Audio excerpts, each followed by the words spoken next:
Je le vois, oui je le vois, élevé par tout le peuple, assemblé pour l'adorer, oui je le vois, oui je le vois. Mes yeux ont vu l'agneau, le Seigneur sur son trône, il règne toujours. Seigneur, ce soir nous voulons te voir. Oui, je le vois. Oui, je le vois.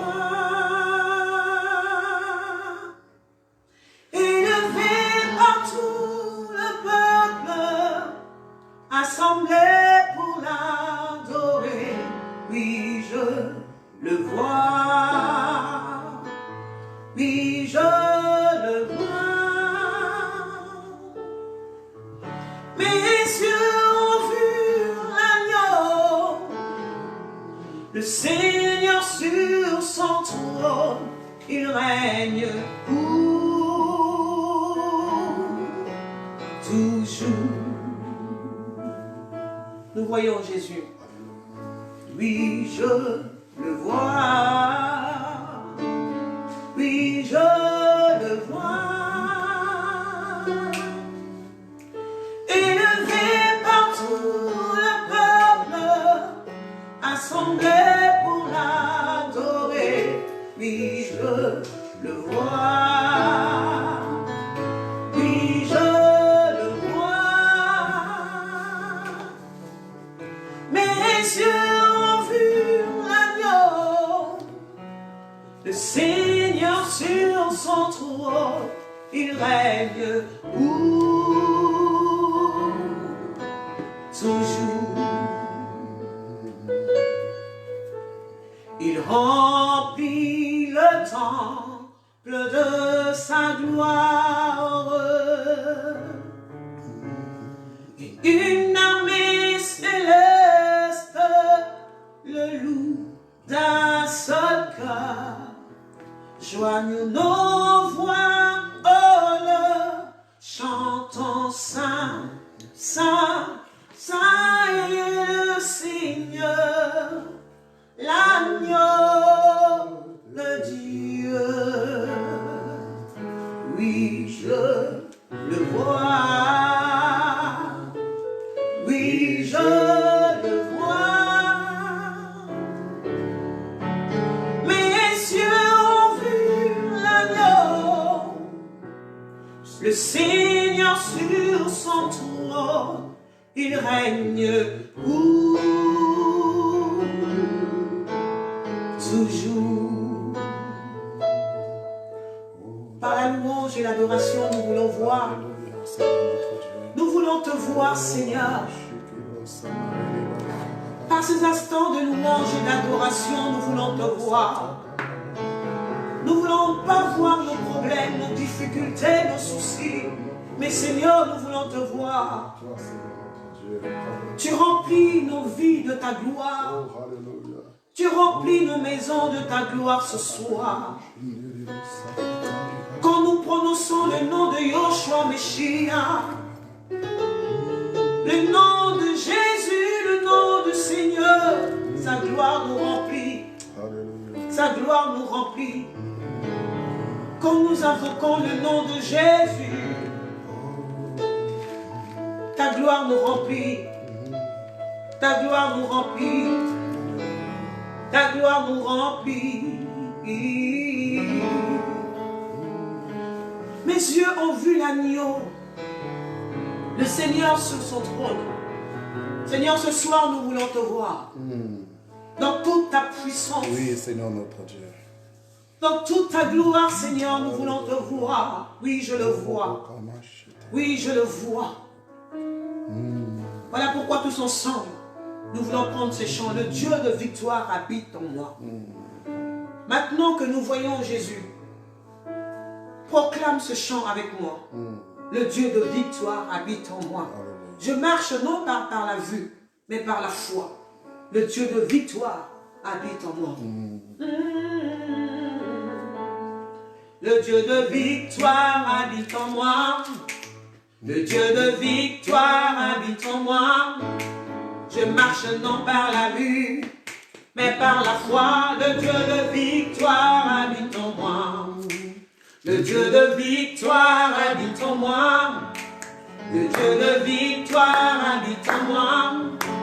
Je marche non par la vue, mais par la foi. Le Dieu de victoire habite en moi. Répète encore. Le Dieu de victoire habite en moi. Hey! Le Dieu de victoire habite en moi. Je marche non par la vue, mais par la foi. Le Dieu de victoire habite en moi. Déclare ce parole. Le Dieu de victoire habite en moi. Chante-le encore plus fort. Habite en moi. Hey! Je marche non par la vue, mais par la foi. Le Dieu de victoire habite en moi. Déclare encore. Le Dieu de victoire habite en moi. Hey! Le Dieu de victoire habite en moi. Je marche non par la vue, mais par la foi. Le Dieu de victoire habite en moi. Nous les chantons, Seigneur. Le Dieu de victoire habite en moi. Hey! Le Dieu de victoire habite en moi. Je marche non par la vue, mais par la foi. Le Dieu de victoire habite en moi. Déclare avec conviction, on y va. Le Dieu de victoire habite en moi. Le Dieu de victoire habite en moi. Hey! Je marche non par la vue, mais par la foi. Le Dieu de victoire habite en moi. Oh, je chanterai et danserai, car le combat est celui du Seigneur. La victoire est assurée, car notre Dieu est vainqueur. Je chanterai et danserai, car le combat est celui du Seigneur. La victoire est assurée, car notre Dieu est vainqueur. Je chanterai et danserai, car le combat est celui du Seigneur. La victoire est assurée, car notre Dieu. Oh, je chanterai et danserai, car le combat est celui du Seigneur. La victoire est assurée, car notre Dieu. Dis avec moi, le Dieu de victoire. Le Dieu de victoire habite en moi. On y va. Le Dieu de victoire habite en moi. Je marche non par la vue, mais par la foi. Le Dieu de victoire habite en moi. On y va. Le Dieu de victoire habite en moi. Chante-le encore. Le Dieu de victoire habite en moi. Je marche non par la vue, mais par la foi. Le Dieu de victoire. Oh, je chanterai et danserai, car le combat est celui du Seigneur. La victoire est assurée, car notre Dieu est vainqueur. Est-ce que tu peux acclamer ton Dieu? Est-ce que tu peux acclamer le Dieu de ta victoire? Est-ce que tu peux acclamer le Dieu de ta victoire? Merci pour la victoire, Seigneur. Merci je marche non pour pas la par victoire, la vue, Seigneur. Merci mais par la foi. Merci pour l'autorité, Seigneur. Merci pour ton règne. Alléluia. Oh, merci. Car ce combat est celui du Seigneur. Transmets tes combats à Jésus. Tu seras plus que vainqueur. Tes difficultés, tu peux le transférer. Tu peux le remettre entre les mains de celui qui vit à jamais. Merci, Seigneur. Je chanterai et danserai, car ce combat est celui du Seigneur. La victoire est assurée. Dis avec moi, car notre Dieu est vainqueur. en vain ce soir. Notre Dieu est vainqueur. Abrite-moi sous tes ailes. Oh, je suis tranquille. Je suis tranquille. Car Jésus est dans la barque. Le vainqueur de toutes choses est dans la barque. Je n'ai craint aucun mal. Notre Dieu est vainqueur. Merci Seigneur. Merci Seigneur. Merci Seigneur. Merci Seigneur Jésus. Nous voulons te dire Seigneur, abrite-moi. Abrite-moi sous tes ailes. Pendant que nous chantons ce chant Seigneur, dépose la paix dans le cœur de quelqu'un. Dépose la joie dans le cœur de quelqu'un. Que ton cœur soit tranquille. Parce que Jésus est dans la barque. Ce n'est qu'une traversée. Ce n'est qu'une traversée. Tu ne mourras pas. Ce n'est qu'une traversée. Et demain, tu pourras témoigner de sa puissance. Demain, tu pourras témoigner de ta puissance, de sa puissance. Tu ne diras pas le Dieu d'Abraham, le Dieu d'Isaac. C'est ainsi que tu pourras dire mon Dieu, mon Dieu. Oh Seigneur, nous avons une alliance, Seigneur. Je suis tranquille, car tu es là. Je suis tranquille, car tu es là. Je suis tranquille, car tu es là. Je suis tranquille, car tu es là. Dis avec moi. Je suis tranquille, car tu es là. Je suis tranquille, car tu es là. Dis avec moi. Je suis tranquille, car tu es là. Je suis tranquille, car tu es là. Avec moi encore. Je suis tranquille, car tu es là. Je suis tranquille, car tu es là.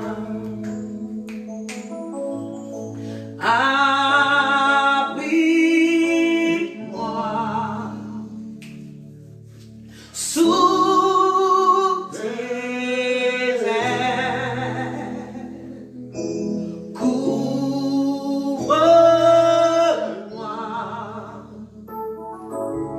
par ta main puissante. Répète avec moi encore.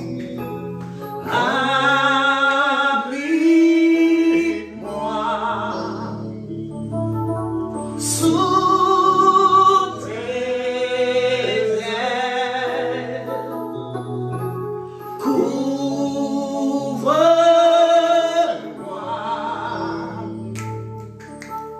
par ta main puissante, même si les océans se déchaînent, je les traverserai avec toi. Père, tu domines les tempêtes. Je suis tranquille, car tu es là. Je suis tranquille, car tu es là. En Jésus seul,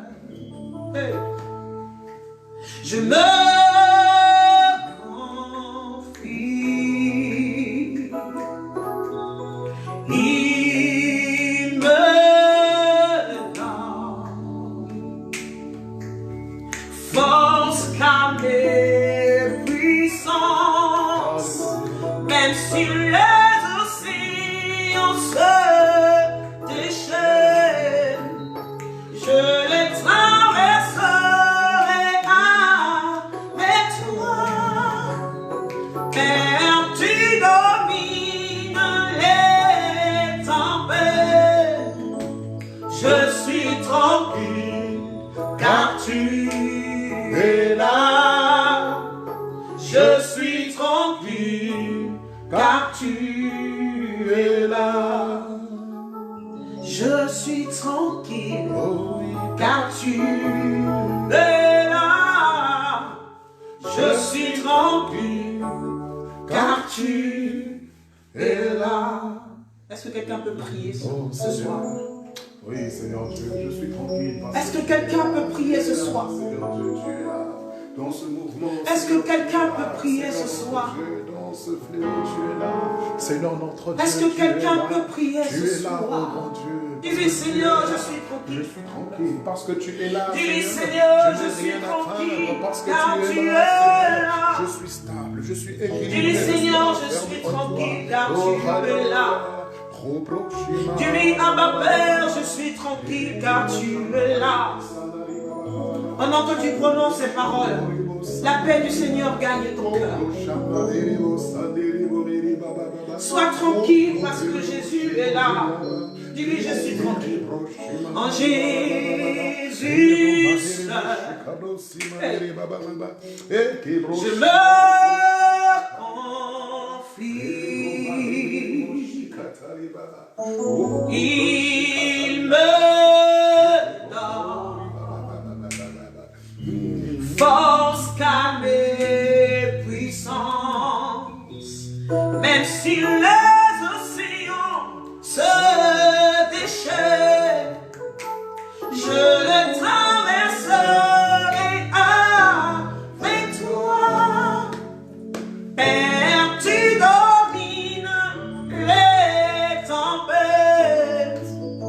Je suis tranquille, car tu es là.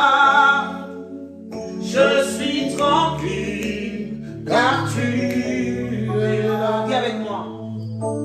Je suis tranquille, car tu es là. Je suis tranquille, car tu es là. Que la paix du Seigneur gagne ton cœur ce soir. Que la paix du Seigneur garde ton cœur ce soir.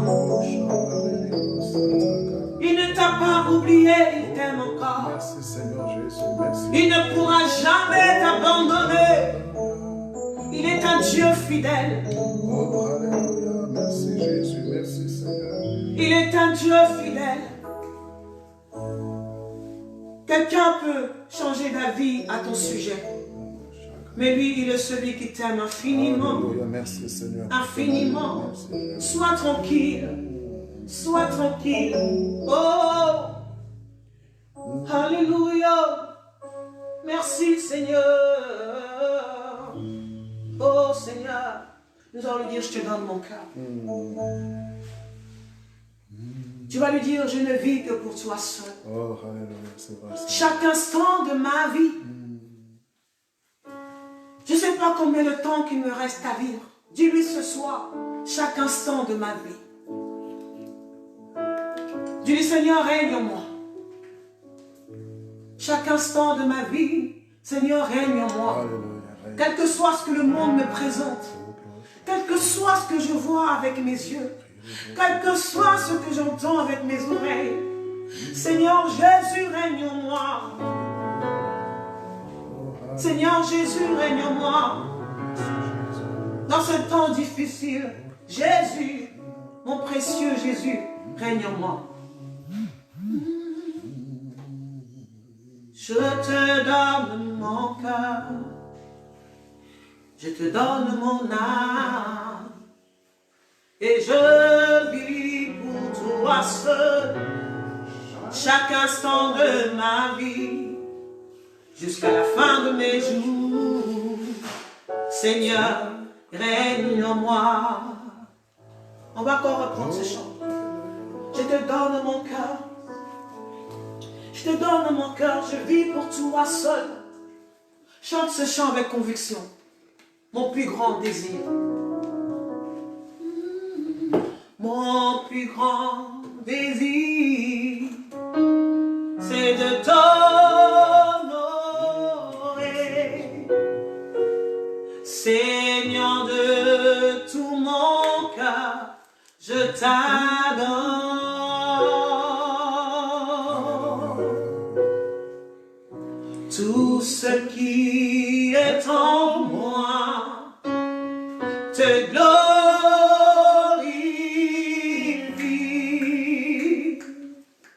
Tout ce que j'adore est en toi.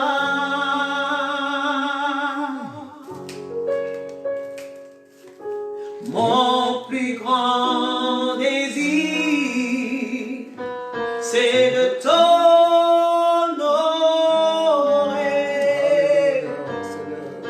Seigneur de tout mon cœur, je t'adore.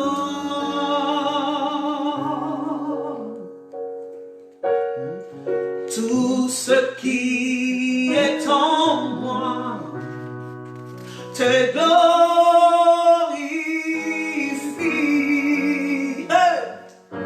Tout ce que j'adore est en toi.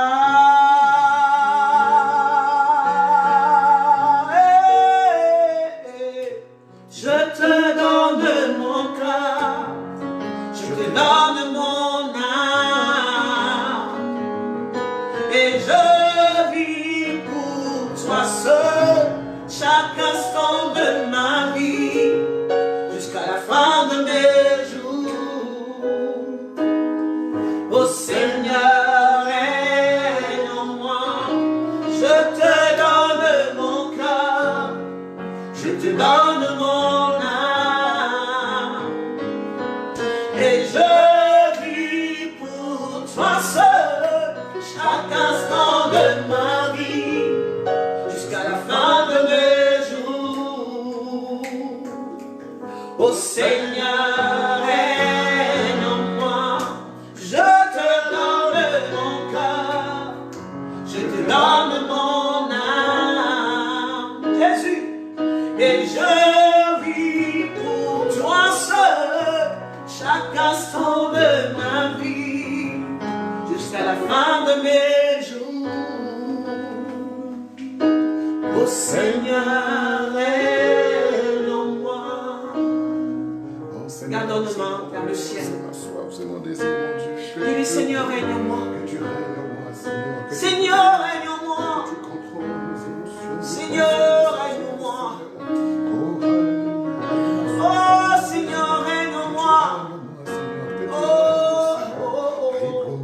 Lord, I give you my love. Je te donne mon cœur. Lord, I give you my heart.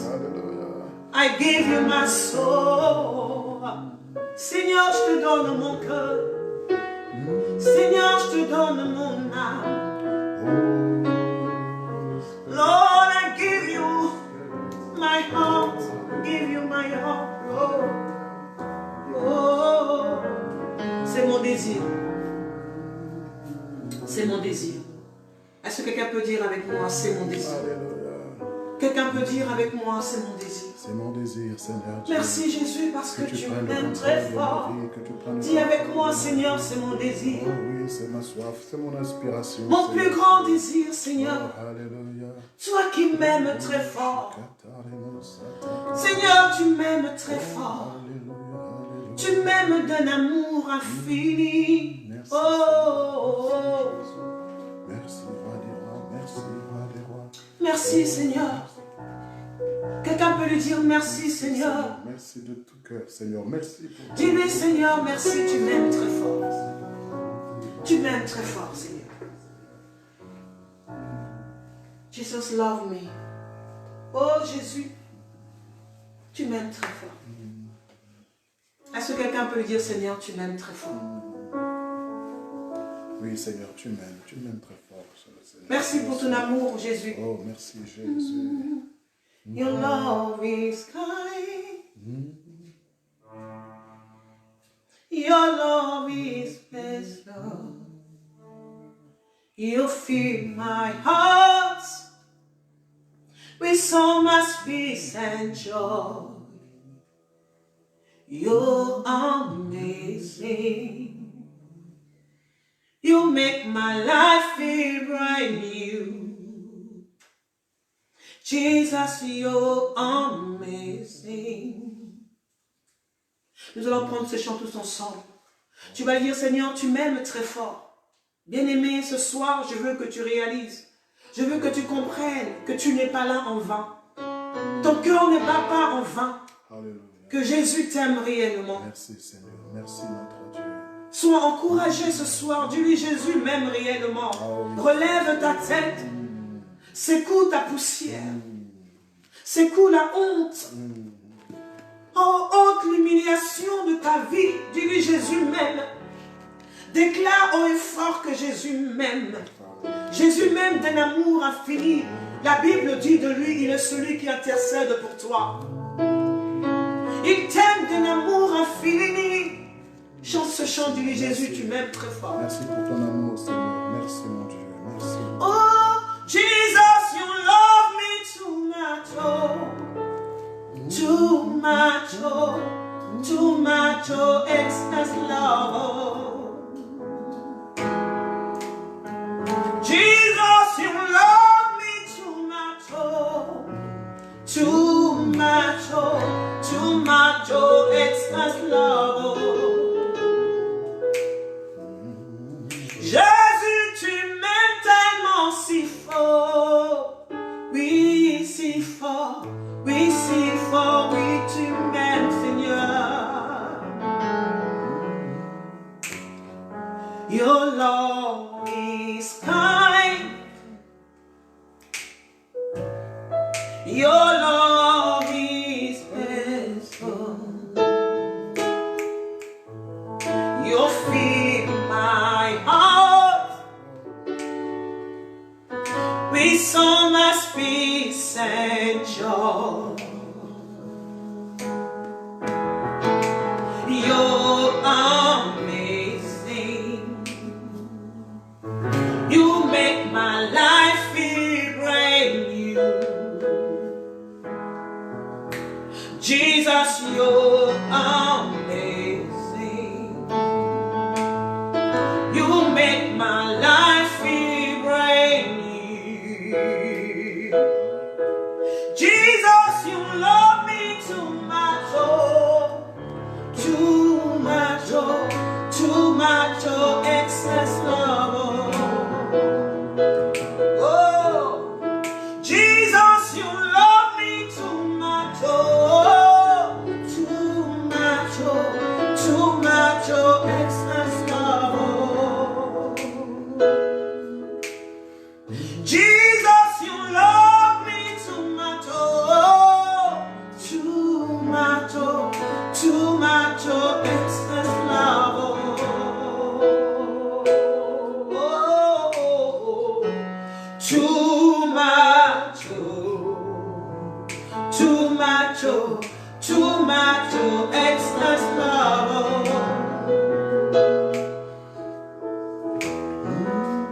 Too much, oh. Too much, oh. Too much, oh. Excess love, oh.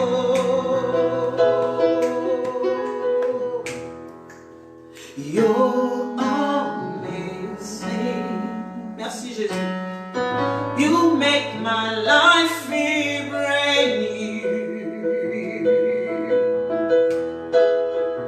You're amazing. You make my life feel brand new. Jésus, tu m'aimes tellement si fort. Tu m'aimes tellement si fort. Répète avec moi. Oh. Jésus, tu m'aimes tellement si fort. Tu m'aimes tellement si fort. Quelqu'un répète avec moi. Jésus, tu m'aimes tellement si fort. Tu m'aimes tellement si fort. Hey. Jésus, tu m'aimes tellement si fort. Tu m'aimes tellement si fort. Quelqu'un peut acclamer son amour ce soir. Acclame son amour ce soir. Dis-lui merci merci Seigneur pour ton amour. Merci Jésus. Dis-lui merci Seigneur pour ton amour.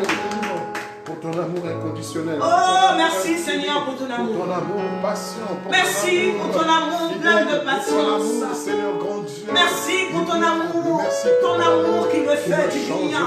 Oh Seigneur, merci pour ton amour Jésus. Merci pour ton amour, merci Jésus. Dis-lui merci, dis-lui merci. Oh, alléluia. Alléluia. Alléluia. Alléluia. Je chante Alléluia. Alléluia. Alléluia. Alléluia. Réjouis-toi ce soir. Je chante Alléluia. Alléluia. Alléluia. Alléluia. Hosanna. Hosanna. Hosanna. Hosanna.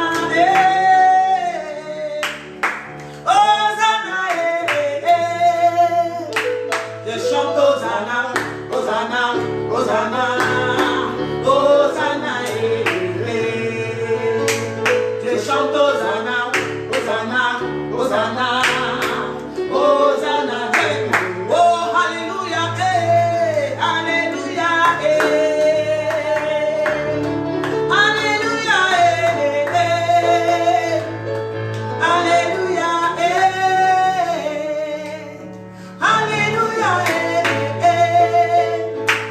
Je chante Alléluia. Alléluia.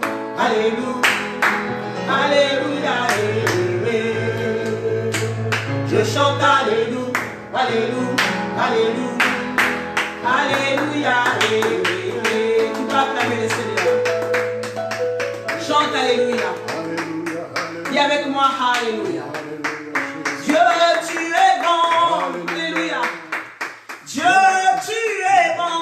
Dieu, tu es merveilleux. Seigneur, dis avec moi. Tu es excellent. Sur les acclamations, j'appelle sur le devant l'homme de Dieu, l'apôtre William. Merci Jésus, merci Seigneur. Merci Jésus, merci de tout cœur. Nous voulons élever la voix vers notre Dieu pour lui rendre encore toute la gloire ce soir. Jésus. Nous voulons lui rendre toute la gloire ce soir. À lui le règne, la puissance et la gloire. Lui qui nous a établis dans sa maison, lui qui nous a établis dans son autorité, dans son règne. Nous voulons lui rendre toute la gloire ce soir. Merci, Alléluia. Seigneur notre Père, notre Dieu.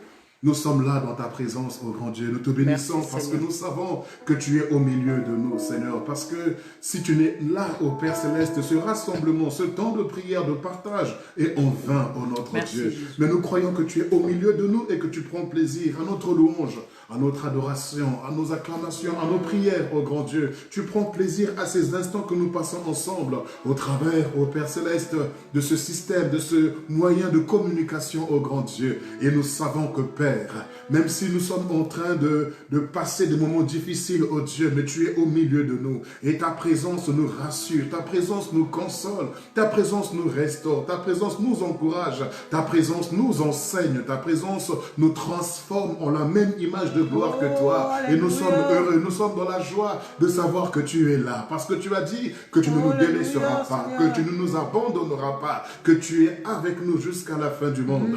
Et parce que tu es là, Seigneur, nous n'avons rien à craindre. Nos lendemains sont assurés. Nous avons la paix et la sécurité en toi. Seigneur, tu as dit que celui qui habite sous l'abri du Très-Haut repose à l'ombre du Tout-Puissant. Oui, nous nous reposons en toi. Nous nous ressourçons en toi. Nous nous renouvelons en toi, Seigneur Dieu. Nous nous rafraîchissons en toi, Seigneur notre Père. Jésus. Oui, tu nous restitues tout ce qu'on avait perdu comme temps. Le temps dans la prière, le temps dans la méditation, le temps dans l'étude de ta parole. Tu nous le restitues, ô grand Dieu, en une quantité, ô Dieu, qu'on n'aurait jamais pensé ou imaginé. Nous te disons merci, Seigneur. Nous te disons un grand merci. Ô Saint-Esprit de Dieu, toi qui es l'enseignant par excellence, nous voulons te saluer encore ce soir. Enseigne-nous dans cette école de formation. Enseigne-nous, équipe-nous afin de bâtir notre homme intérieur. Et nous croyons qu'on ne sortira pas de ce direct comme on était rentré. On ne sortira pas dans ce temps de partage comme on serait rentré. Parce que tu nous aurais fait du bien, parce que tu nous aurais bâti. pour la gloire de ton nom. Merci Seigneur. Au nom de Jésus. Au nom de Jésus. Amen. Amen. Gloire au Seigneur. Je vous salue, peuple de Dieu, dans le nom merveilleux de Jésus. C'est encore une joie pour moi de vous retrouver ce soir au travers de ce Facebook Live. Voilà, c'est le moyen que nous avons pour pouvoir partager ensemble la parole de Dieu. C'est le moyen que nous avons pour pouvoir étudier la parole de Dieu. Et je vous souhaite donc la bienvenue donc à l'école de formation. Qui dit école, dit enseignement, qui dit enseignement, dit formation, qui dit formation aussi dit brisement. Et l'objectif du brisement, c'est d'atteindre la stature parfaite de Christ. Et si nous atteignons cette stature parfaite de Christ, alors nous serons tel qu'il est dans les cieux, tel que nous sommes sur la terre. Amen. Et c'est ce que le Seigneur attend de nous, que nous puissions atteindre la stature parfaite de Christ. Alors je nous invite tous à prendre nos Bibles dans le livre d'Ézéchiel chapitre 22. Ézéchiel chapitre 22. Donc Ézéchiel, c'est juste après Jérémie.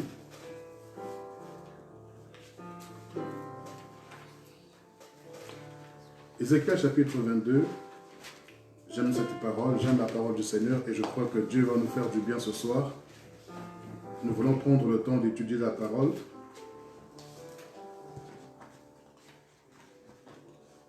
Alors, je pense que vous y êtes. Ézéchiel chapitre 22, la Bible. Ézéchiel chapitre 22. Nous commençons du verset 24. Nous lisons Ézéchiel chapitre 22, du verset 24. « Fils de l'homme, dis à Jérusalem, tu es une terre qui n'est pas purifiée, qui n'est pas arrosée de pluie au jour de la colère. » Verset 25. « Ces prophètes conspirent dans son sein comme un lion rugissant qui déchire sa proie. Ils dévorent les âmes, ils s'emparent des richesses et des choses précieuses. Ils multiplient les veuves au milieu d'elles. » Verset 26. « Ces sacrificateurs violent la loi et profanent mes sanctuaires. Ils ne distinguent pas ce qui est saint de ce qui est profane. Ils ne font pas connaître la différence entre ce qui est impur et ce qui est pur. Ils détournent les yeux de mes sabbats et je suis profané au milieu d'eux. » Verset 27. « Ces chefs sont dans son sein comme des loups qui déchirent leur proie. Ils répandent le sang, perdent les âmes pour assouvir leur cupidité. Et ces prophètes ont pour eux des enduits de plâtre, de vaines visions, des oracles menteurs.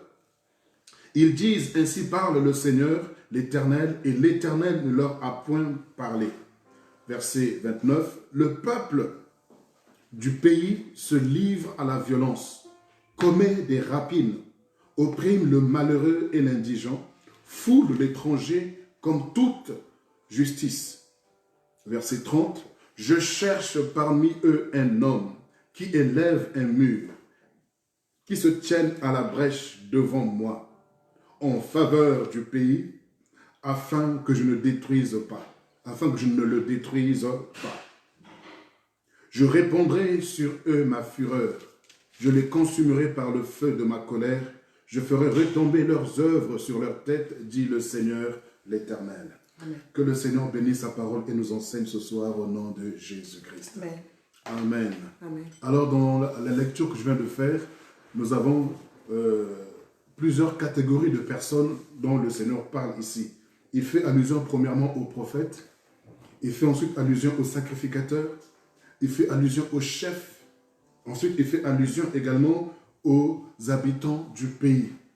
Donc chacun dans son domaine a profané la maison du Seigneur, chacun dans son domaine a profané la ville du Seigneur, la ville de Jérusalem, chacun dans son domaine a détruit ou a été hors du plan de Dieu. Donc toutes les catégories, les prophètes, les sacrificateurs qui sont censés donner la loi, et la Bible dit ici donc, ils détruisent les âmes, ils détruisent les âmes. Les prophètes également détruisent les âmes. Et on nous dit également que les chefs, qui est l'image ici, donc on nous parle dans le domaine politique, on nous parle du domaine religieux, on nous parle également du domaine de la société. Tous les domaines étaient infestés, étaient pollués. Donc, quand le Seigneur parle des prophètes ici, donc, il parle du domaine du spirituel, du domaine de la relation entre Dieu et les hommes. Le prophète est censé représenter Dieu. Le prophète est censé représenter la parole, la pensée de Dieu au milieu du peuple. Mais voici que ces prophètes sont en train de se livrer à la cupidité, en train de spolier, de vider, de dépouiller le peuple de Dieu, en train de détruire les âmes. Les sacrificateurs n'enseignent plus la saine doctrine. Les sacrificateurs, les docteurs de la loi n'enseignent plus la saine doctrine. Ils enseignent des hérésies qui amènent le peuple dans la perdition. Et nous avons également les chefs. Les chefs, c'est l'image des députés, des ministres, des maires, des présidents du gouvernement. Les chefs également de la ville ou du pays également détruisent et pervertit le peuple. Et nous avons également les habitants du pays. Les habitants du pays également sont en train de détruire, d'opprimer l'étranger, en train de se livrer à des pillages, à des violences pas possibles. Donc vous voyez que ce que nous vivons dans les temps actuels, ce n'est pas un phénomène nouveau. En tout cas. C'est un système qui a existé depuis des années. Le système n'a pas changé. L'homme a changé, l'homme peut changer, la ville peut changer, mais en vérité, le venin est toujours le même. Malgré cela, malgré que la pollution soit dans le domaine de la religion, malgré que la pollution ait atteint le domaine religieux, que je peux appeler religieux entre guillemets, bien sûr, le domaine politique, le domaine social, mais le Seigneur dit au verset 30, « Je cherche parmi eux un homme. » Mais comment est-ce que le Seigneur peut chercher un homme au milieu de tout ce chaos? Tout le monde est dans la perversion, tout le monde est dans la distraction, tout le monde est loin de Dieu. Mais Dieu dit, je cherche parmi eux un homme. Oh my God. Un homme qui se tienne à la brèche et qui élève, qui érige un mur pour se tenir devant moi. Et il dit, malheureusement, je n'en trouve pas. Et je n'en trouve pas qui puisse prier en faveur de ce pays afin que je ne le détruise pas. Vous voyez, donc, nous sommes dans ce temps également de confinement, nous sommes dans ce temps où l'Église est rentrée à la maison parce que le système l'a voulu et nous sommes tous ensemble là et nous sommes dans un temps de prolongation où on passe de 1 mois à 2 mois, d'autres sont passés de 2 semaines à 1 mois, ainsi de suite, il y a des prolongations par-ci, par-là. Mais l'objectif du Seigneur par rapport à cela, ce n'est pas seulement que l'Église soit dans un temps d'humiliation ou de repentance. C'est vrai qu'on doit s'humilier, c'est vrai qu'on doit se repentir, mais le Seigneur ne nous attend pas seulement à là, il nous attend à un autre niveau. La Bible nous dit dans le livre de Job, au chapitre 33, on ne perd pas de vue Ézéchiel 22, qui est notre texte de base. Donc, je vous prie de mettre quelque chose, un stylo, une feuille, mettez quelque chose pendant qu'on va naviguer dans la Bible par la grâce de Dieu. Comme c'est une école, donc sachez prendre vos cahiers et vos Bibles, vos stylos pour prendre des notes. Même si nous sommes à distance, la parole de Dieu, elle est proche de toi, elle est toute près de toi. Donc, il faut la noter. Note bien les versets bibliques que nous sommes en train de partager. Job, au chapitre 33, j'aime bien ce passage également. J'aime tellement la Bible. Et je pense que toi aussi tu aimes la Bible. Et c'est pourquoi tu es connecté ce soir. Que le Seigneur te bénisse pour cet amour que tu as pour sa parole. Alors je voudrais lire Job chapitre 33, du verset 14, nous connaissons. Dieu parle cependant tantôt d'une manière, tantôt d'une autre, et l'on n'y prend point garde.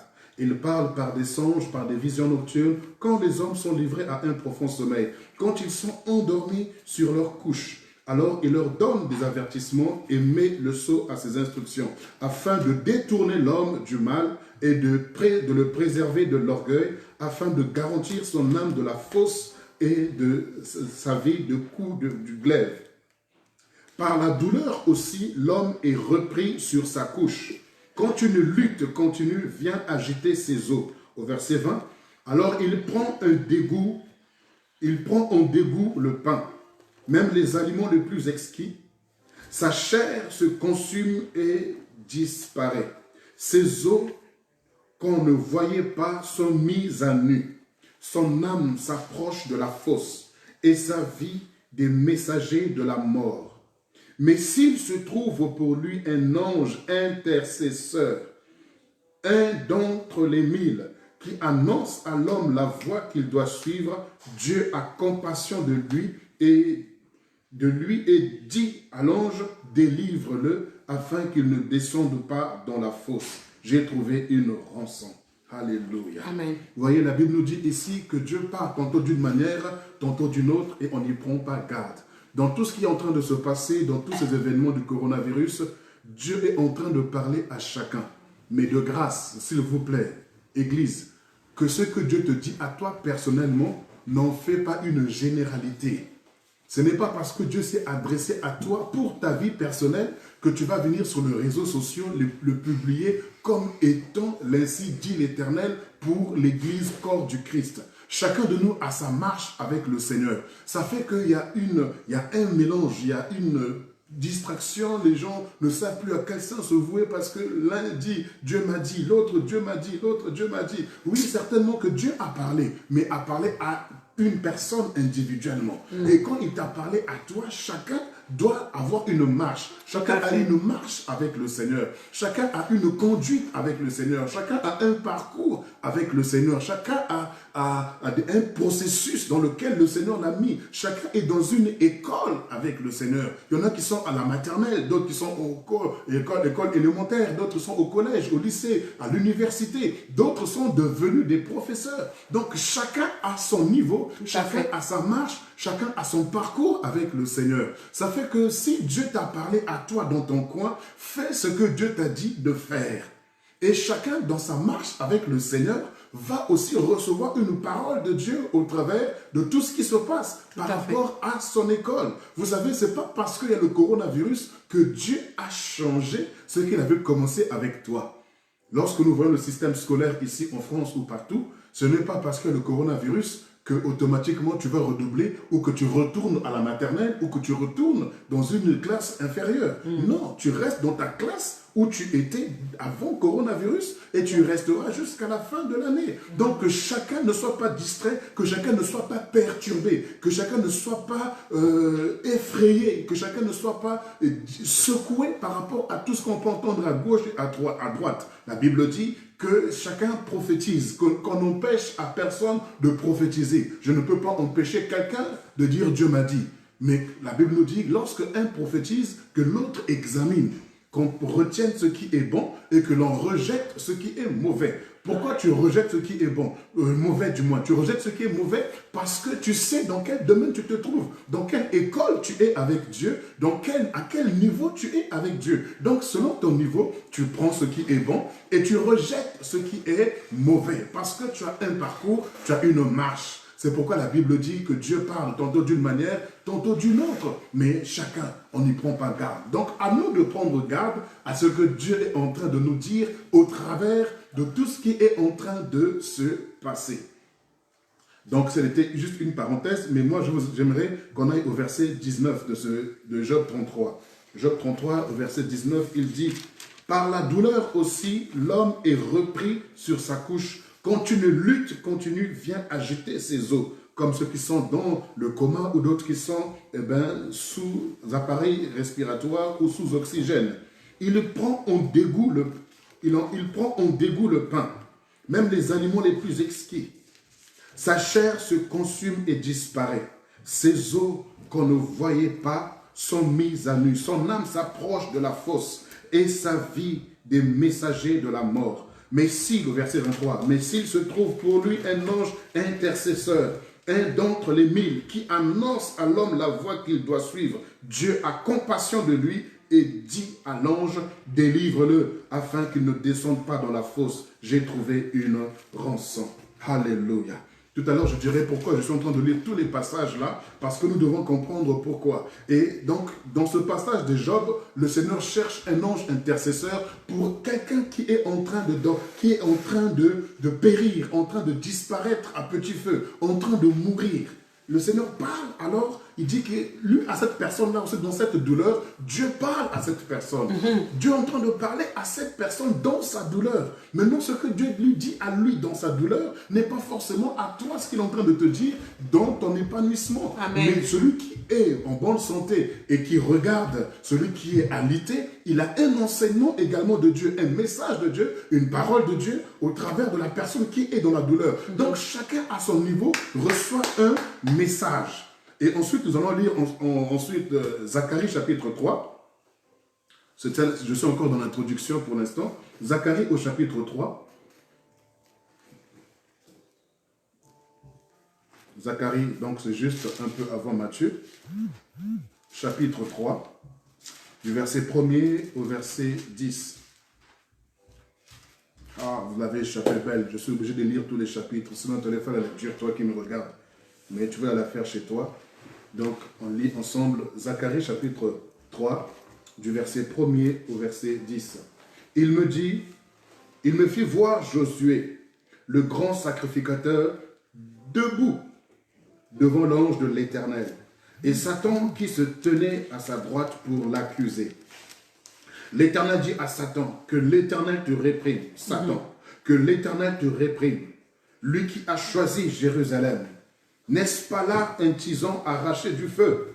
Or, Josué était couvert de vêtements sales. Oh my God. Et il se tenait debout devant l'ange. L'ange, prenant la parole, dit à ceux qui étaient devant lui, ôtez-lui les vêtements sales. Puis il dit à Josué, vois, je t'enlève ton iniquité et je te revêts d'habits de fête. Je dis qu'on mette sur sa tête un ruban pur. Et ils mirent un turban sur sa tête. Et ils lui mirent des vêtements. L'ange de l'Éternel était là. L'ange de l'Éternel fit à Josué cette déclaration. Ainsi parle l'Éternel des armées. Si tu marches dans mes voies et si tu observes mes ordres, tu jugeras ma maison et tu garderas mes parvis. Amen. Et je te donnerai libre accès parmi ceux qui se tiennent ici ou ceux qui sont ici. Écoute donc, Josué, grand sacrificateur, toi et tes compagnons qui sont assis devant toi, car ce sont des hommes qui serviront de signe. Voici, je ferai venir mon serviteur, le germe, car voici pour ce qui est de la pierre que j'ai placée devant Josué. Il y a 7 yeux sur cette seule pierre. Voici, je graverai moi-même ce qui doit y être gravé, dit l'Éternel des armées, et j'enlèverai l'iniquité de ce pays en un jour. J'enlèverai l'iniquité de ce pays en un jour. En ce jour-là, dit l'Éternel des armées, vous vous inviterez les uns aux autres sous la vigne et sous le figuier. Amen. Alléluia. Amen. Merci Seigneur. Pourquoi est-ce que je suis en train de parler de tous ces passages-là? Le Zacharie que nous avons, Ézéchiel 22, nous voyons l'état d'une nation qui est complètement souillée, complètement polluée, complètement loin de la pensée de Dieu. Chaque couche sociale est infectée par un virus qu'on appelle la souillure. Que cela soit au niveau des prophètes, au niveau des sacrificateurs, au niveau des chefs de l'État, ou des chefs ou des gouvernements, ou de la mairie, ou du Sénat, ou au niveau de l'Assemblée nationale. Donc, quand on parle des chefs ici, on fait allusion à la politique. Et donc, on nous parle également du peuple. Lorsqu'on parle du peuple, on parle du niveau social. Donc, même au niveau des habitants, ils étaient livrés à n'importe quoi. Et le Seigneur dit, je cherche au milieu d'eux un homme qui se tienne à la brèche. Et je vous ai dit dans Job chapitre 33, on nous dit du verset 19, qu'il y a un homme, lorsque l'homme est sur son lit, donc là, sa couche, est rempli de douleur, Dieu également parle à cet homme. Et lorsqu'il est en train de dépérir, en train de mourir à petit feu, il dit, si je trouve un ange intercesseur pour lui, alors il ne descendra pas dans la fosse. Et nous avons vu donc Zacharie chapitre 3 du verset 1 au verset 10, on nous montre le souverain sacrificateur. Donc Josué, pas le moindre. Donc la Bible nous dit qu'il était sale, ses vêtements étaient sales. Lorsqu'on parle de vêtements sales, c'est que sa justice était souillée, donc sa sanctification n'était pas agréable. Mais malgré ça, il y a eu un ange qui a intercédé pour lui. Oh my God. Alléluia. Merci Jésus. Alors, Romains chapitre 8, le verset 34. Romains au chapitre 8, Et après, j'expliquerai par la grâce de Dieu pourquoi tous ces versets. Romains chapitre 8, le verset 34, la Bible dit « Qui les condamnera? Christ est mort. Bien plus, il est ressuscité. Il est à la droite de Dieu et il intercède pour nous. » Oh my God. Alléluia. Il intercède pour nous. Vous savez, dans la Bible, on nous montre à chaque fois la position de Jésus. Il est assis. Plusieurs versets nous montrent que Jésus est à la droite du Père, il est assis. Il est assis à la droite du Père. Mais là, l'apôtre Paul, dans le livre de Romains, au chapitre 8, verset 34, il explique pourquoi est-ce qu'il est assis et pourquoi est-ce qu'il est ressuscité. Parce qu'il dit, qui condamnera les élus de Dieu? Il dit, qui condamnera? Parce que Jésus est mort pour eux. Il dit, bien plus encore, il est ressuscité. Ensuite, troisièmement, il est assis à la droite du Père où il intercède pour nous. Vous voyez, le ministère dans lequel Christ se trouve actuellement, c'est le ministère de l'intercession. Il est dans la dimension de l'intercession. Pourquoi? Parce que l'intercession a la capacité de ramener le mort à la vie. L'intercession a la capacité d'intercepter les stratégies, les plans du diable contre l'humanité, contre une nation, contre un peuple, contre une église, contre une famille, contre un homme, contre une femme, contre des enfants, de pouvoir briser cela. L'intercession, c'est la capacité de l'homme de se mettre entre Dieu et la personne qui est souffrante. L'intercession ne fait pas allusion à nous-mêmes. L'intercession, c'est s'oublier pour prier en faveur de celui qui est dans le besoin, de celui qui est dans le manque, de celui qui est dans la souffrance, de celui qui est dans l'abandon, dans le rejet, dans la trahison, de celui qui est en train de mourir, de celui qui est à l'agonie. Oh my God. Et j'aimerais lire encore une fois de plus Apocalypse et après, je vais évoluer par la grâce de Dieu. Parce que je voudrais d'abord poser les bases avant que nous puissions rentrer dans la prédication proprement dite. Apocalypse, au chapitre 5, le verset 9 et le verset 10. Apocalypse, chapitre 5, le verset 9 et le verset 10, je pense que vous y êtes. Et il dit, « Et il chantait un cantique nouveau en disant, « Tu es digne de prendre le livre et d'en ouvrir les sceaux, car tu as été immolé et tu as racheté pour Dieu par ton sang des hommes de toute tribu, de toute langue et de tout peuple et de toute nation. Tu as fait d'eux un royaume et des sacrificateurs pour notre Dieu, et ils régneront sur la terre. » Oh my God. Apocalypse chapitre 12, du verset 7 au verset 12. Apocalypse chapitre 12, du verset 7 au verset 12. « Il y eut guerre dans le ciel. Michel et ses anges combattirent contre le dragon. Et le dragon et ses anges combattirent, mais ils ne furent pas les plus forts. Et leur place ne fut plus trouvée dans le ciel. » Verset 9. « Et il fut précipité, le grand dragon, le serpent ancien, appelé le diable et Satan, celui qui séduit toute la terre, et fut précipité sur la terre, et ses anges furent précipités avec lui. Et j'entendis dans le ciel une voix forte qui disait, « Maintenant le salut est arrivé, et la puissance et le règne de notre Dieu, et l'autorité de son Christ. Car il a été précipité l'accusateur de nos frères, celui qui les accusait devant Dieu jour et nuit. Ils l'ont vaincu à cause du sang de l'agneau et à cause de la parole de leur témoignage, et ils n'ont pas aimé leur vie jusqu'à craindre la mort. C'est pourquoi réjouissez-vous cieux, vous qui habitez les cieux. Malheur à la terre et à la mer, car le diable est descendu vers vous, animé d'une grande colère, sachant qu'il a peu de temps. » Que le Seigneur bénisse sa parole et nous enseigne ce soir.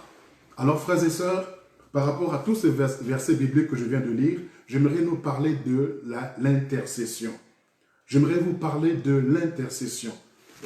C'est vrai que par rapport à tout ce qui s'est passé, nous avons eu dans une première vague dans les premiers jours, les gens étaient inquiets, étaient paniqués, étaient agités. Donc, tout le monde, la repentance, repentez-vous, repentez-vous. Et nous sommes tous repentis, chacun selon son niveau, parce que la repentance n'est pas générale. La repentance, d'abord, elle est individuelle. Comme tout à l'heure, je l'ai dit, par rapport à la marche de chacun, par rapport au parcours de chacun, par rapport au niveau de chacun. Chacun, dans son niveau, dans sa position, est en train de se repentir. La repentance, c'est l'élan d'une personne. La repentance, c'est une prise de conscience. Amen. Et laissez-moi vous dire qu'une vraie repentance, ce n'est pas suite à un événement que je vois ou que je vis. La véritable repentance, c'est à l'écoute de la parole.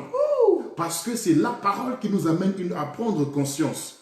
La Bible nous parle de l'apôtre Pierre au jour de la Pentecôte, lorsque le Saint-Esprit est descendu, les Juifs qui étaient venus de toutes parts étaient en train de se moquer d'eux, pensant qu'ils étaient ivres. Et lorsque Pierre prend la parole et il leur explique que Christ était Jésus, Jésus était le Christ, et la Bible nous dit à la fin de son enseignement, la Bible dit que les Juifs eurent le cœur vivement touché. Vous savez, lorsque la parole ne t'a pas touché, et qu'on te dit seulement repens-toi, tu vas faire une repentance formaliste. Tu vas faire une repentance de la bouche, mais ton cœur est vide. Pourquoi? Parce que tu n'as pas reçu une parole, tu n'as pas une prise de conscience. Vous savez, il y a des gens qui ont donné leur vie à Jésus, mais avec leur bouche, mais pas avec leur cœur. Pourquoi? Parce que lorsque tu donnes ta vie à Jésus, c'est par révélation. Ce n'est pas simplement par émotion, ce n'est pas simplement par sentiment, ce n'est pas simplement parce que par l'ambiance environnante, mais c'est parce qu'il y a une révélation. Lorsque la révélation peut venir au travers d'un enseignement que tu écoutes, la révélation peut venir suite à une suite des événements qui se passent dans ta vie, et toi-même dans ton coin tu réfléchis et tu sens que tu as besoin de Christ. Dieu t'interpelle par rapport à ça. Donc chacun de nous doit avoir une parole de Dieu. Lorsqu'il n'y a pas la parole de Dieu, la prise de conscience ne peut pas se faire. Lorsque tu peux voir un accident en face de toi, tu es choqué, tu es traumatisé, tu es bouleversé, et sur place tu prends des décisions, mais après avoir traversé l'accident, ou 2 jours, 3 jours après, tu oublies l'accident et tu retournes à ton vomi, tu retournes à ce que tu faisais autrefois. Ce n'est pas de la repentance, c'est de la peur. C'est l'émotion, les sentiments qui ont été secoués, et tu as peur et tu commences à prier et tu commences à prendre des résolutions, mais qui ne sont pas fondées, qui ne sont pas basées. Oh my God. Mes amis, mes frères et sœurs, la repentance nécessite d'abord l'écoute de la parole. La repentance consiste d'abord à avoir une révélation de la part du Seigneur. Cette révélation vient suite à la parole de Dieu, comme beaucoup aussi au travers du coronavirus. Il y en a chacun en train de vivre une expérience. Chacun en train de vivre quelque chose de la part de Dieu. Ça peut constituer une révélation dans la souffrance, une révélation dans cette atmosphère. Mais cette révélation, elle est individuelle, elle est personnelle, elle n'est pas globale. Donc la repentance doit être un sentiment qui vient d'une prise de conscience véritable et sincère. La repentance, c'est pour sa vie personnelle. La repentance n'est pas une intercession. La repentance, c'est une prise de conscience et un éveil personnel et un réveil ensuite personnel. Parce qu'une prise de conscience doit amener automatiquement à un réveil spirituel, personnel d'abord. Parce que le réveil n'est pas d'abord un mouvement de masse, mais le réveil, ça commence par un individu. Et cet individu marque sa génération, marque sa famille, et alors ça prend une ampleur, ça prend de l'ampleur, et donc chacun de son côté vit un réveil, et ça produit un réveil global. Donc, je suis en train de parler d'abord de la repentance. Pourquoi? Parce que c'était la première étape dans laquelle l'Église a été amenée. Mais après 1 mois de confinement, si nous restons toujours dans la repentance, 2 mois de confinement, toujours dans la repentance, je nous assure, frères et sœurs, on va passer à côté de ce que Dieu est en train de faire. Oh my God. Ce mouvement qui est en train d'arriver, ce n'est pas pour que l'Église soit effrayée. Le mouvement qui est en train d'arriver, ce n'est pas pour que l'Église soit en panique. Ce mouvement qui est en train d'arriver, ce n'est pas pour que l'Église ait peur. On n'est pas là pour faire peur. Dieu n'est pas là pour faire peur.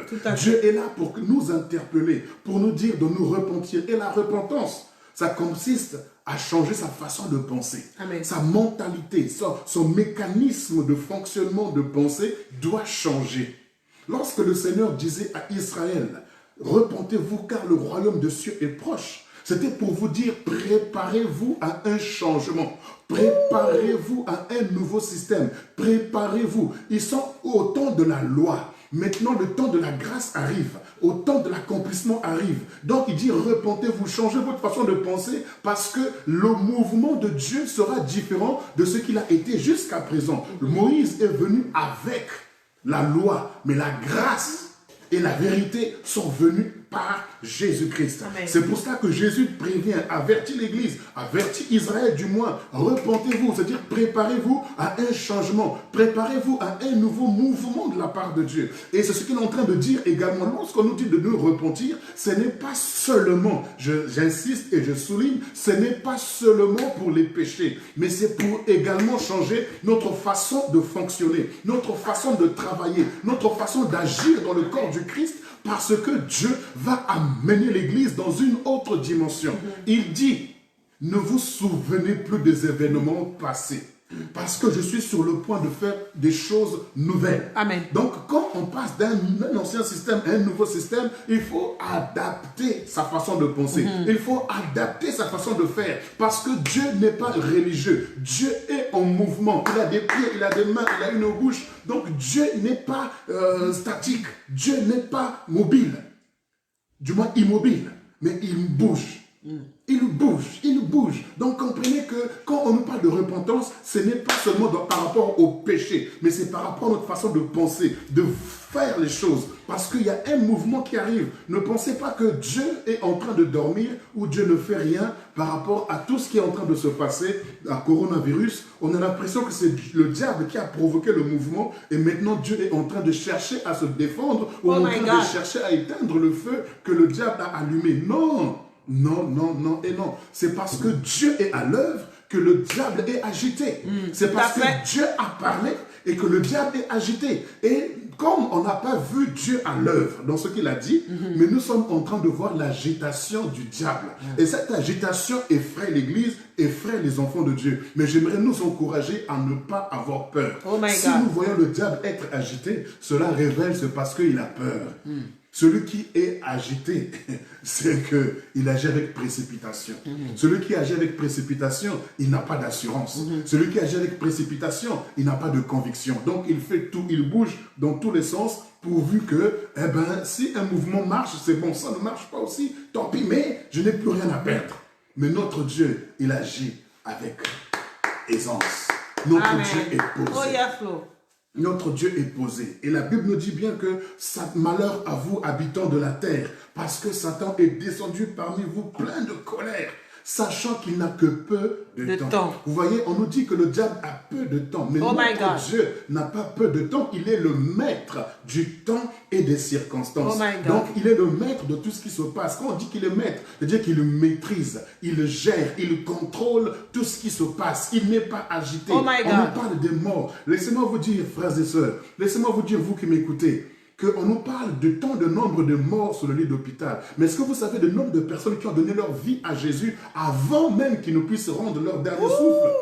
Parmi eux, beaucoup avaient entendu parler de Jésus. Certainement, dans leur douleur, ils ont crié à Jésus pour dire « Jésus, sauve-moi ». Et la Bible nous dit que celui qui criera à Jésus, celui qui invoquera le nom du Seigneur, quiconque invoquera le nom du Seigneur sera sauvé. Maintenant, frères et sœurs, j'aimerais nous parler de l'intercession. On ne peut pas parler de l'intercession sans pourtant faire allusion à la guerre. Comme notre président Macron l'a dit dans sa première allocution, que nous sommes en guerre contre un ennemi invisible, mais qui est en train de faire des ravages. Mais vous savez, plus le temps passe, plus la psychose amène les gens à voir cet ennemi comme étant visible. Pourquoi? Parce que la Bible nous dit que la foi vient de ce qu'on entend. Et matin, midi, soir, on nous rabâche coronavirus, épidémie, pandémie, on nous parle du Covid-19, on nous parle du nombre de morts et tout ça, on nous parle des dégâts. Restez chez vous, c'est dangereux, restez chez vous pour éviter la contamination, restez chez vous. Tout ça, ça fait que les hommes ont reçu ces messages et ils arrivent à voir le microbe et ils sont en train de l'imaginer avec des pieds, en train de marcher, avec des yeux, avec des oreilles et en train de bouger dans tous les sens parce qu'ils ont tellement entendu que le Seigneur a dit, si tu crois, tu verras. Donc beaucoup ont cru en ce corona, ils sont en train de le voir partout. Et ils sont dans la peur, ils sont dans la psychose. Je ne suis pas en train de rejeter toutes les mesures barrières qui ont été mises en place. Non, pas du tout. On applique cela, on les met en pratique, on met tout ce qu'on peut mettre, mais après cela, ne vivez pas dans la peur ou dans la psychose. Je suis en train de parler de l'intercession. Et on ne peut pas parler de l'intercession sans pourtant faire allusion à la guerre. Parce que la Bible nous dit, le passage d'Apocalypse chapitre 12, le verset 7, on nous dit bien qu'il y a eu une grande guerre dans le ciel. Et ce qui m'étonne, on nous dit que Michael et ses compagnons, et ses anges, Michael et ses anges combattirent. Mais ça se passe au ciel. Dieu est assis sur son trône. Il ne bouge pas. Mais c'est Michael, on dit, et ses anges. Mais pourtant, ce n'est pas Michael qui a créé les anges. Ce sont les anges de Dieu. Mais on dit Michael et ses anges. Pourquoi? Parce qu'ils étaient sous la couverture de Michael. Ils étaient sous les ordres de Michael. Michael qui est un chérubin protecteur, un chérubin, un guerrier. Et donc, avec les anges guerriers, ils étaient là. Et la Bible nous dit qu'il y a une grande guerre dans le ciel. Pourquoi? Parce que Lucifer s'était opposé farouchement à Dieu. Et il voulait prendre la place de Dieu. Et Dieu ne bouge pas de son trône. Dieu ne remue pas un doigt, un orteil. Dieu ne cligne pas des yeux. Il ne souffle pas. Il ne fait rien. Oh my God. Pourquoi? Parce qu'il est Dieu. Il est créateur. Il ne peut pas se rabaisser au niveau d'une créature pour se battre avec une créature. Dans le ciel, les anges se sont levés contre Lucifer pour combattre. Et la Bible nous dit que Lucifer n'a pas été le plus fort. Il a été vaincu, il a été renversé et il a été précipité sur la terre. Et lorsqu'il a été précipité sur la terre, prophétiquement, la terre n'était pas encore habitée. C'est pourquoi il est descendu et il a saccagé la terre. C'est pourquoi quand vous lisez Genèse au chapitre 1, la Bible dit au commencement, Dieu créa les cieux et la terre. Après, il y a un point. Après, il y a une deuxième phrase qui nous dit « La terre était informe et vide ». Donc, entre la première phrase et la seconde phrase, ne pensez pas que ça s'est passé à la suite. Il y a eu un temps qui s'est passé, qui s'est écoulé. Toi et moi, on ne peut pas le dire combien d'années, combien de siècles, combien de décennies, combien de milliards d'années, je ne sais pas, que se sont écoulés entre le temps où Dieu a créé le ciel et la terre. Et on nous dit ensuite que la terre était informe et vide. Et il y avait les ténèbres à la surface de la terre. Donc vous comprenez que comme la terre au ciel là-bas, il n'a pas été vainqueur, il a été précipité sur la terre. Or Dieu avait déjà la pensée de créer l'homme et de créer l'homme à son image et selon sa ressemblance. Mais ce n'est pas pour autant parce que Lucifer est descendu avec les ténèbres, donc avec ses anges pour encercler la terre, que Dieu devait arrêter son plan ou sa pensée de créer l'homme. Non. Et on nous dit, dans le même passage d'Apocalypse chapitre 12, que voici maintenant le règne. J'aime ce passage. Oh my God. Verset 10. Et j'entendis dans le ciel une voix forte qui disait, maintenant le salut est arrivé. Et la puissance et le règne de notre Dieu et l'autorité de son Christ. Car il a été précipité l'accusateur de nos frères. Vous voyez, donc comme il a été précipité sur la terre, l'homme a été sous l'emprise de ce dictateur-là, sous l'emprise de Satan, Lucifer. Il a été sous l'emprise. C'est pourquoi Dieu a envoyé son autorité, a envoyé son règne, a envoyé sa puissance par le Christ Jésus pour sauver les hommes, pour racheter les hommes. Pas seulement pour les sauver et les racheter, mais ensuite il va équiper ces hommes. Il va dire, je vous donne le pouvoir. Il dit, vous marcherez sur les serpents et les scorpions et sur toute la puissance de l'ennemi et rien ne pourra vous nuire. On dit, vous recevrez une puissance, celle du Saint-Esprit survenant sur vous et vous serez mes témoins. Alors, mes amis, pourquoi est-ce que Dieu fait la différence entre le pouvoir et la puissance? Il dit d'abord, je vous donne le pouvoir de marcher sur les serpents et les scorpions. Le pouvoir donne la capacité, l'aptitude à l'homme d'accomplir ce qu'il ne pouvait pas accomplir naturellement. Le pouvoir, c'est l'attitude, les capacités, les habilités que Dieu nous donne de pouvoir faire, de pouvoir fonctionner. Maintenant, la puissance, c'est l'énergie nécessaire, la capacité surnaturelle pour accomplir avec le pouvoir que nous avons, des choses extraordinaires. Donc, il nous a donné le pouvoir, il nous a donné sa puissance, il nous a donné son esprit, il nous a donné sa parole. Il dit, je mets mes paroles dans ta bouche. C'est pourquoi la Bible nous dit que les langues semblables à des flammes de feu se posèrent sur chacun d'eux. Donc, des langues semblables à des flammes de feu. Pourquoi on nous parle des langues? Parce que Dieu a parlé. Et nous savons que la parole, c'est avec la langue. Et donc, c'était pour imager la langue de feu qui était descendue sur nous. Et la Bible nous dit, la preuve, lorsque ces langues se posèrent sur chacun d'eux, ils se mirent à s'exprimer selon que l'Esprit leur donnait. Donc, vous voyez que ces langues leur ont donné une capacité de s'exprimer comme jamais ils ne l'avaient fait. Maintenant, frères et sœurs, au ciel, ce sont les anges qui ont combattu contre Lucifer. Sur la terre, Dieu ne descendra pas pour combattre Lucifer. Pourquoi? Parce que Lucifer est une créature. C'est pourquoi Christ est venu nous équiper. Christ est venu nous donner le pouvoir, l'autorité, pour que nous puissions combattre. Pourquoi? Parce que Lucifer est une créature, nous sommes des créatures. Mais nous sommes au-dessus, nous sommes supérieurs aux anges, parce qu'il nous a créés de peu inférieurs à Dieu. Dieu nous a créés un peu inférieurs à lui, puisque nous sommes à son image et à sa ressemblance. Mais qu'est-ce qui se passe aujourd'hui? L'Église est tétanisée, l'Église est effrayée, l'Église a peur, l'Église est dans l'angoisse, l'Église est en train de pleurer, l'Église est en train d'être agitée, alors que c'est à toi qu'on a donné le pouvoir, c'est à moi qu'on a donné le pouvoir. Après vous êtes repenti, la repentance, c'est la prière personnelle. Mais maintenant, il faut te lever et tu dois intercéder. Rappelle-toi ce que Job nous dit. Il dit que lorsque l'homme est dans la douleur sur sa couche, Dieu lui parle. Mais s'il se trouve pour lui un ange intercesseur, alors il n'ira pas dans la fosse. L'Église, c'est bien beau de se repentir, mais c'est un peu égoïste de notre part, parce qu'il y a des hommes qui sont en train de mourir dans les hôpitaux, des hommes qui sont en train d'être dans l'agonie. L'Église est la seule puissance, la seule autorité sur la terre à stopper Satan, à stopper le diable. Écoutez-moi, coronavirus, c'est un virus.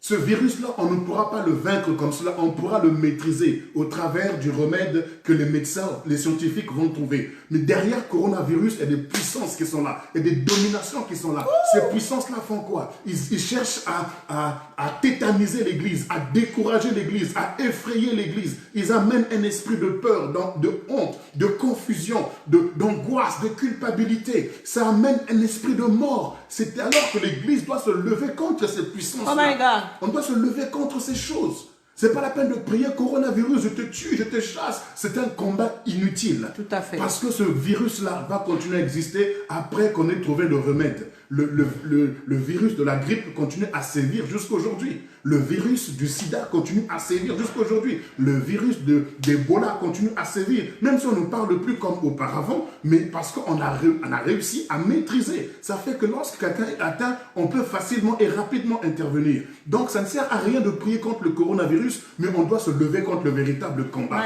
On doit rentrer dans la dimension de Christ qui est en train d'intercéder. Qui intercède pour nous. Il est assis à la droite du Père où il intercède. Et l'Église sur la terre doit intercéder. Si les anges dans le ciel ont frappé Lucifer, nous aussi on doit détruire les œuvres du diable.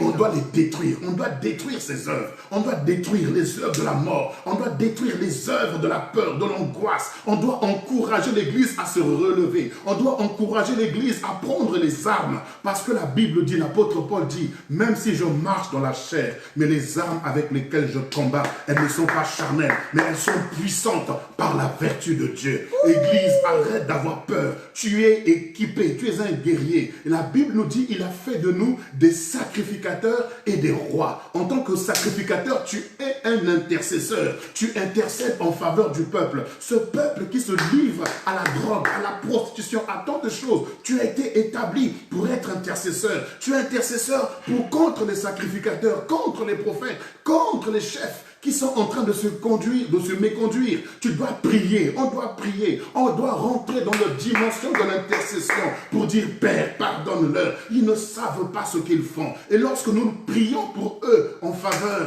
de leur projet, de leur vie, de leur épanouissement, nous sommes en train de condamner les œuvres du diable. Nous sommes en train de briser les œuvres des ténèbres. Nous sommes en train de casser les traits enflammés du malin. Et tout cela, c'est dans la prière de l'intercession. Pas la prière de la repentance seulement. La repentance nous amène à être égoïstes. La repentance nous amène à fuir nos responsabilités.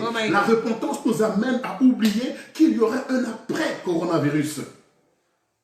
Après le coronavirus, tu vas toujours continuer à te repentir. Réveille-toi, réveille-toi. Parce qu'en vérité, la repentance, c'est un esprit. C'est-à-dire qu'on doit avoir l'esprit de repentance. Comme le pardon est en toi, tu dois savoir demander pardon à Dieu.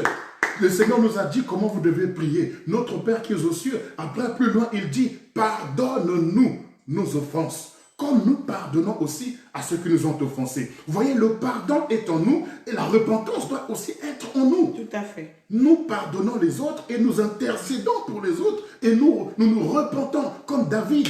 Lorsque Nathan est venu le rencontrer pour lui dire que voilà, il a donné une parabole et à la fin pour lui faire comprendre que cet homme c'est toi. David aurait pu dire à Nathan, je suis le roi d'Israël. Qui es-tu pour venir me parler de la sorte?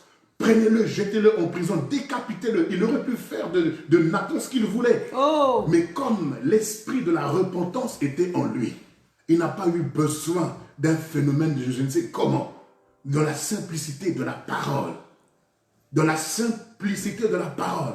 Il y a eu une prise de conscience. Oh my God. Il s'est humilié. Il s'est repenti. La repentance doit faire partie de la vie d'un enfant de Dieu. Parce que nous sommes tous sujets à faiblesse. Nous sommes tous sujets à erreur. Nous sommes tous sujets aux fautes, aux crimes. C'est pourquoi on doit être prompt à se repentir. Ce n'est pas parce qu'il y a coronavirus ou il y a un phénomène, je ne sais comment, mondial, que l'Église doit commencer à rentrer dans la repentance et rester seulement dans la repentance. Non, nous nous humilions, c'est vrai, mais nous rentrons dans la dimension de l'intercession. Comme Daniel qui a vu, après avoir lu les Écritures, après avoir lu les livres, la Bible nous dit que Daniel va se rendre compte que le temps que l'Éternel avait donné par le prophète Jérémie était déjà accompli. Alors il est rentré dans un temps où il a dit, Père, pardonne-nous. Pardonne-nous. Il s'est humilié, non seulement pour lui, mais pour ses pères, pour ses frères, pour ses sœurs. Donc, vous voyez, l'intercession. Oh my God. L'intercession. Frères et sœurs, on doit rentrer dans la dimension de l'intercession. Arrêtez d'attendre le courrier de déconfinement ou quoi. Non, profitons-en pour intercéder. Profitons-en pour utiliser les armes que Christ nous a données pour renverser les œuvres du diable, pour renverser les œuvres des ténèbres. Repentons-nous parce qu'il faut changer notre façon de faire. Parce que Dieu est sur le point de faire des choses nouvelles. Après le coronavirus, il y a un mouvement de Dieu qui va se produire. Il y a un réveil qui va se produire. Il faut que l'Église soit consciente de ça. Il faut que l'Église se prépare à ça. Mes frères et sœurs, ce que nous sommes en train de vivre, en vérité, selon la parole que nous étions censés recevoir hier, elle devait nous aider à faire face à ce que nous vivons aujourd'hui. Mais si tu n'as pas reçu la bonne parole hier, les bonnes informations hier, tu seras en panique aujourd'hui. Donc là, il y a lieu de se repentir, de dire Seigneur, je ne veux pas rater la deuxième phase. Alors aujourd'hui, je prépare demain. Aujourd'hui, je me prépare pour demain. C'est pourquoi je dois me préparer. Je dois me repentir, changer ma façon de penser, ma façon de faire, pour que demain, je ne sois pas surpris par tout ce qui doit arriver. Je serai équipé, je serai armé, je serai un véritable guerrier. Parce que les armes avec lesquelles je combats ne sont pas charnelles, mais elles sont puissantes par la vertu de Dieu. Elles me donnent de renverser des autels, des forteresses, et de ramener toute pensée captive à l'obéissance de Christ. Vous voyez le pouvoir que nous avons, l'autorité que nous avons de marcher sur les serpents et les scorpions et sur toute la puissance de l'ennemi et rien ne pourra nous nuire. Mais l'Église a peur, l'Église est effrayée, l'Église est découragée. Pourquoi? Parce que les informations qu'elle reçoit amènent à étouffer ou à tuer la foi. J'aimerais t'encourager ce soir à te débarrasser de toutes les mauvaises informations que tu as reçues. Enlève ça de ton cœur, enlève ça de ton âme. Dieu n'est pas ingrat, Dieu Dieu n'est pas injuste. Dieu n'est pas rancunier pour te garder rancune ou pour te bouder parce que tu n'as pas demandé pardon depuis des années. Dès lors où tu as demandé pardon, sois conscient de ton pardon. Sois conscient qu'il t'a pardonné, qu'il a oublié tes fautes. Mais ce qu'il attend de toi maintenant, que tu rentres dans la dimension de l'intercesseur, que tu rentres dans la dimension pour intercéder pour les malades. Parce que Job a dit, s'il se trouve pour lui un ange intercesseur, alors je dirais, j'ai trouvé une rançon, maintenant libérez-le. Nous pouvons libérer tant de personnes qui sont clouées sur le lit d'hôpitaux. Nous pouvons en libérer plusieurs par la prière. La prière du juste a une grande efficacité. Un homme comme Élie a pu se tenir dans la présence de Dieu et il a amené la pluie là où il n'y avait pas de pluie. Il a arrêté la pluie là où il y avait la pluie. Il a ramené le feu du ciel sans allumettes, sans pétrole. Il a allumé le feu. Pourtant, on nous dit pour qu'il y ait le feu, il faut au moins qu'il y ait 2 éléments. Mais là, il n'y avait pas des éléments naturels pour amener le feu. Il y avait simplement la prière et la foi. Et c'est pourquoi j'aimerais nous amener, Église, à comprendre que nous sommes dans une dimension où on ne dit plus Seigneur agis, Seigneur agis. Non, c'est à l'Église d'agir. C'est à nous d'agir. Le ciel, dans le ciel, on nous dit Michael et ses anges combattirent. Sur la terre, l'Église doit combattre. Elle doit combattre. On n'a pas lutté contre la chair ni le sang, mais contre les puissances, contre les principautés, contre les dominations. C'est ça que le Seigneur nous attend. C'est dans cette dimension-là que le Seigneur nous attend. Il est assis à la droite du Père où il intercède. Nous sommes sur la terre. L'Esprit de Dieu intercède en nous par des soupirs inexprimables. Amen. Nous devons maintenant prier, nous devons intercéder. Nous devons rentrer dans la dimension de l'intercession.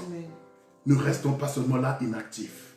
Parce que lorsque tu intercèdes, tu deviens comme une sentinelle. Amen. Comme le Seigneur a dit à Ézéchiel, je t'établis sur la maison d'Israël comme une sentinelle.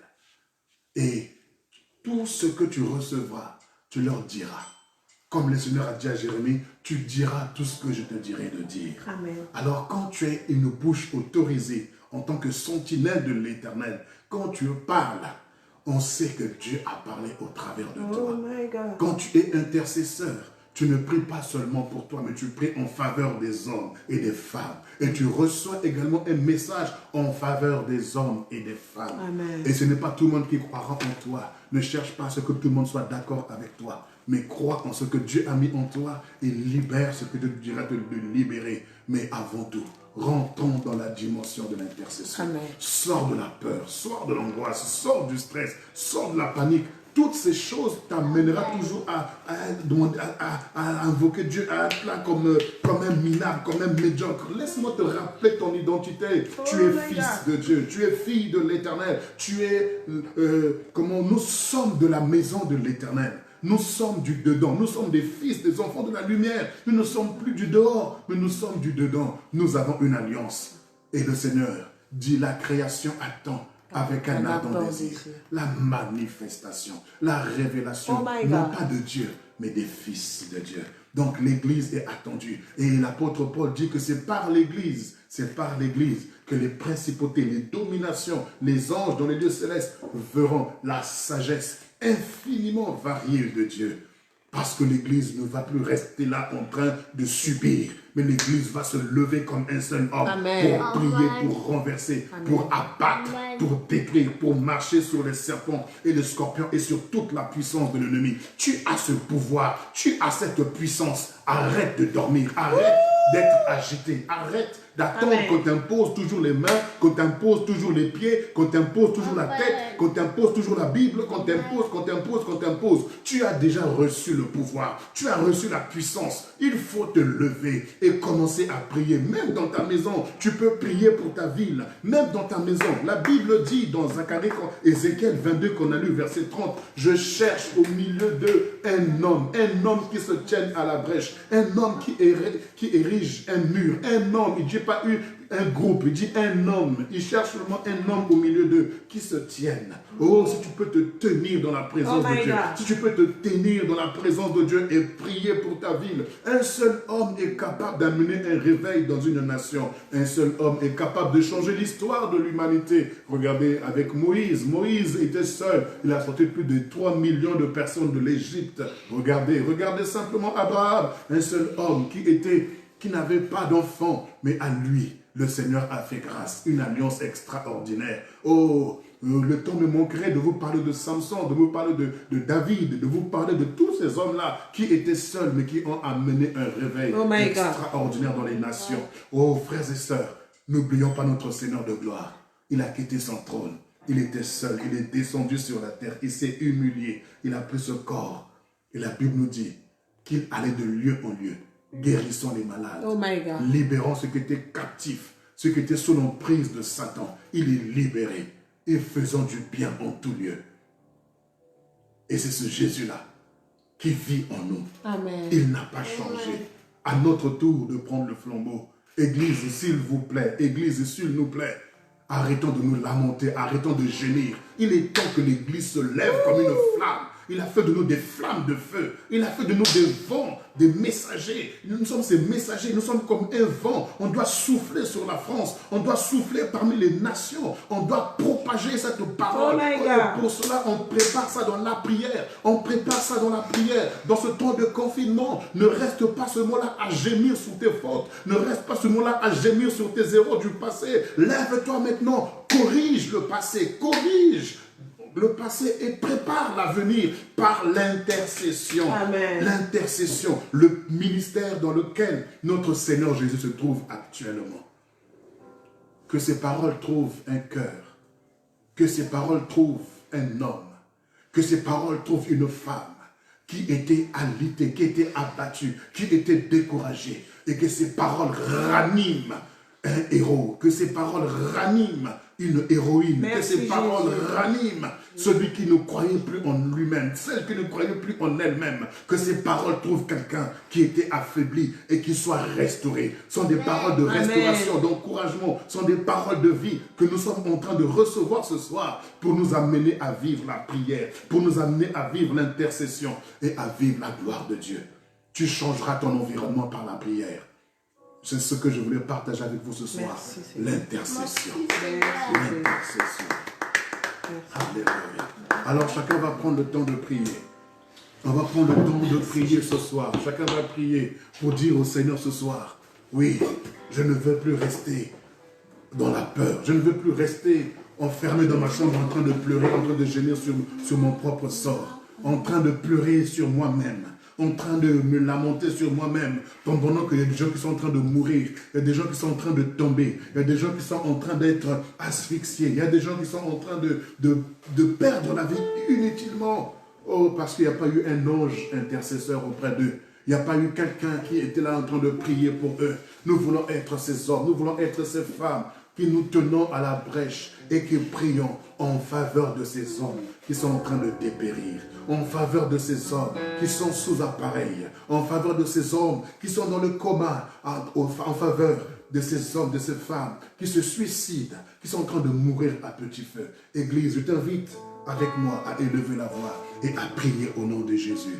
Alléluia. Seigneur mon Dieu, je veux te dire un grand merci ce soir.